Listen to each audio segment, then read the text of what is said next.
Smart T V کے ناظرین السلام علیکم۔ آپ کو تازہ ترین خبر سے آگاہ کرتے چلیں۔ پیٹرول کی قیمت میں اضافہ ہوگا یا کمی؟ عوام کے لیے بڑی خبر۔ حکومت کی جانب سے پیٹرول منشیات کی نئی قیمتوں کا اعلان آج کیا جائے گا۔ اگست سمری کو مد نظر رکھ کے نئی قیمتوں کا فیصلہ ہوگا۔ تفصیلات کے مطابق پیٹرولیم منشیات کی نئی قیمتوں کا اعلان آج کیا جائے گا۔ نئی قیمتوں کا اطلاق 16 سے 31 جولائی کے لیے ہوگا۔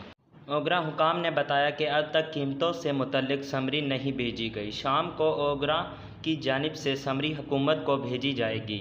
ذرائع کا کہنا تھا کہ اوگرا سمری کو مد نظر رکھ کر نئی قیمتوں کا فیصلہ کیا جائے گا۔ ذرائع کا کہنا تھا کہ اوگرا سمری کو مد نظر رکھ کر نئی قیمتوں کا فیصلہ کیا جائے گا۔ وزیر اعظم کی منظوری کے بعد قیمتوں کا اعلان کیا جائے گا۔ یاد رہے کہ 30 جون کو وزیر خزانہ اسحاق ڈار نے آئندہ 15 روز کے لیے ڈیزل کی قیمت میں اضافے کا اعلان کیا تھا، جبکہ پیٹرول کی قیمت کو برقرار رکھا گیا تھا۔ وزیر خزانہ اسحاق ڈار نے اپنے ایک ویڈیو میں پیغام میں کہا تھا کہ اگلے 15 یوم کے لیے پیٹرول کی قیمت میں کسی قسم کا کوئی رد و بدل نہیں کیا جا رہا۔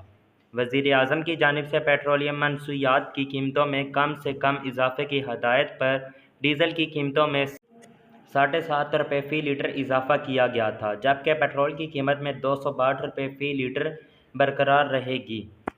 ڈیزل کی قیمت میں 7 روپے 50 پیسے فی لیٹر اضافے کے بعد ڈیزل کی نئی قیمت 260 روپے 50 پیسے فی لیٹر ہوگی ہے۔ آج کے لیے اتنا ہی۔ جاتے جاتے آپ سے گزارش ہے میرے چینل کو سبسکرائب کریں، دیے گئے بیل آئیکن کو دبائیں اور کمنٹ میں اپنی رائے کا اظہار ضرور دیں۔ شکریہ۔